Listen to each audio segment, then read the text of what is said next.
Hi, everybody. I'm Sandra, Mom. I'm Ben, son. Ben is 34 days clean today. Yep. Yay!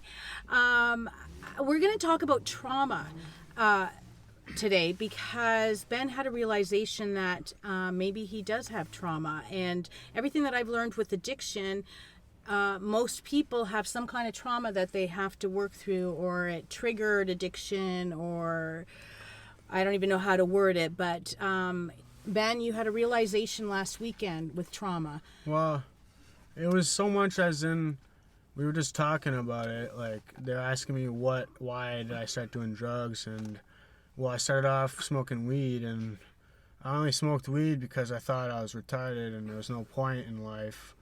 And then I started getting laced weed and then harder drugs, and it just kind of went from there. You know what I mean? Like my trauma, I don't consider it a trauma because I never saw it as a trauma. You know what I mean? Some people don't know what their trauma is. They don't think they have traumas, but there is something in the past that altered their mind state and how they think and do their daily life. Like when somebody called me retarded in like way back in grade 3, I believed them. And for like 70% of my life at least, I was banging my head off desks in the middle of class, call myself retarded, like I wouldn't like know what to do, like.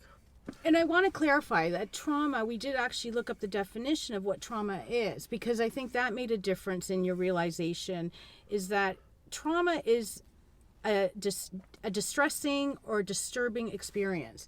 And so what Ben was saying last weekend, and maybe you could talk more on this, is that you never thought you had trauma because you would look at other people and see that they may be worse off than you were. They might have had deeper traumas, I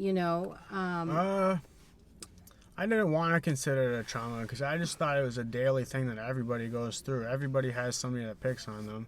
You know what I mean? So I just saw it as a regular daily life. And sure, I got really down. I was depressed for like majority of my life. But now I don't really like care. I don't I realize that it doesn't matter anymore. You know what I mean? Back in the day, it used to like stop me from doing things, or somebody asked me a question, I'll just say I don't know, even if I know the answer, because I just doubt myself because somebody told me I was retarded and I believed them. So I thought I don't know the answer, even though I have the answer in my head.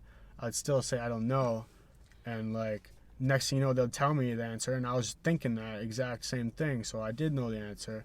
I just had self-doubt because of what the trauma, so to speak, was from somebody calling me retarded.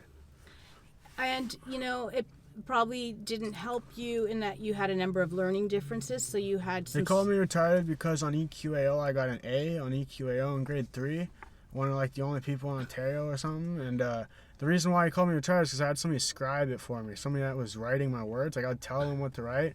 So I have dyslexia and I can't write really good, so they were just writing down what I said. And he said because I had that person that they did all the work and they called me retarded. So I just was really depressed. And at grade 3, I was hating my life up until like high school. I was hating my life, cussing, doing whatever the hell I wanted, like not giving a fuck, skipping school every single day. You know what I mean? Like, Yeah. I'm surprised I have as many credits as I do.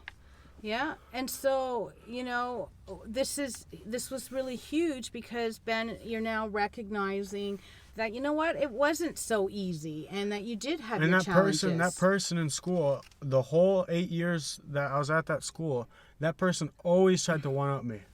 They were jealous of me, if anything. And that's right. And that's their issue. He always tried to one-up me. If I beat him in something, he'd make up a lame excuse like, oh, my shoes were dress shoes, when he's wearing like Nike runners and I'm wearing like some flat skate shoes, you know what I mean? Like, he'd make up stupid excuses and just to make himself look better, and... But, Ben, now you could actually look back as an adult and see that person might have had their own issue. And I always say you don't have to blow out somebody else's candle to make yours burn brighter. Yeah. And it sounds like maybe this person was trying to blow out your candle to make theirs Well, they did brighter. blow out my candle for years. They did, but now you're going to stand in your power and you're going to work through it and see who you are, right? You're not that little boy anymore. And I think it's really important that we continue talking about it. Like you were saying how you're always questioning things to make sure. And I always ask, like, like I just was talking about this before we started this video with my mom. Like just today, or I believe it was, or yesterday, it was last night. I asked my roommate, I'm like, is it my turn to take the garbage out? And he's like, yeah. Why do you ask a lot of questions? I'm like, I know he took the garbage out. I know he took it out because I watched him. Like one day I came in the room and the garbage was clean. So that means he did it. That means it's my turn to do it next. So I already knew that I had to do it. It's just I doubt myself. So I still ask just to double confirm because I don't want to do something wrong and feel like a retard or an idiot. You know what I mean? I'll feel stupid if I mess up on something. I take it like, you're your own worst critic. I'm my own worst critic. I'm harder on myself than anybody is on me, you know? Mm-hmm. So, you know, Ben, I'm hopeful that you're going to work through it so that you won't be asking those questions because you'll have that self-confidence. And it is a process. And, you I already know, majority have the answers. Like 90% of the time I have the answers. I don't want to say 100%. No. Nobody knows everything. But I surprisingly know a lot more than I think or give myself credit for, you know? well, I just need to realize that, you know, I'm not retarded. that's right. You know what I mean? I have a brain. I'm smart, you know, like. You're very smart, Ben. You're very Sure, I have smart. couple learning challenges, but I still learn, you know? You just learn differently. Yeah. You're smart and you're brilliant. And I want one day for you to see what I see in you and other people what they see in you. And, you know, I've always said, Ben, part of recovery is you doing the work. And you are doing the work. Recognizing where you had challenges and struggles and working through it today and continuing to move forward is huge. We need to just keep doing what we're doing. I know I'm proud of you.